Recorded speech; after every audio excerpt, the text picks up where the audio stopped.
Chers combattants séparatistes, puisqu'il vous faudra beaucoup de chance et beaucoup de miracles pour sortir Moutier de l'impasse de laquelle la ville est désormais plongée.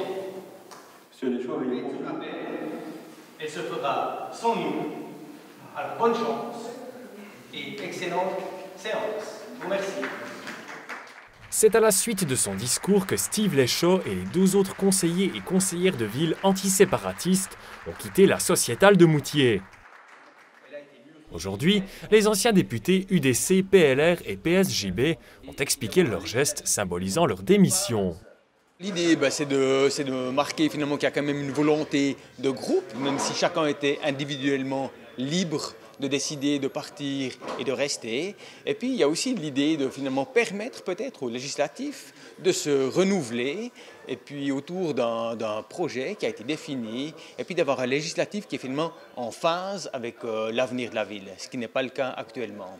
Et de permettre une réelle politique gauche-droite au final et plus une politique nord-sud.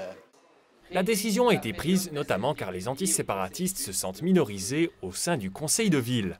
Ils estiment que le processus de transfert de Moutier dans le Jura n'est pas leur projet. L'acceptation majoritaire des comptes de la ville, malgré une perte de près de 2 millions de francs, a également joué un rôle dans le départ des députés.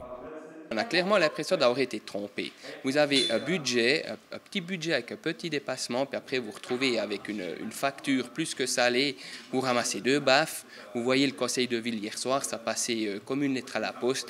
Il y a clairement un problème et une volonté d'avoir anticipé sur le vote de Moutier. Le conseil de ville de Moutier doit désormais trouver de nouveaux conseillers pour remplir les 13 sièges vides. Pour le maire Marcel Winisterfer, la décision des antiséparatistes est inattendue. On est surpris, on n'a jamais assisté évidemment à ce type de situation. Il faudra bien relire les règlements. Je pense qu'on va aboutir finalement à une élection anticipée, j'imagine. Mais voilà, on va évidemment étudier le cas. C'est dommage, pour moi incompréhensible, mais voilà, ça fait partie du décor. On prend acte et puis on avancera coûte que coûte. Les 13 députés démissionnaires doivent encore donner leur démission individuelle pour ne plus faire officiellement partie du conseil de ville. Ce dernier ne compte désormais plus qu'un seul conseiller antiséparatiste, Francis Pelaton. Aucun départ n'est pour l'instant prévu du côté du conseil municipal, d'après le député UDC Marc Tobler.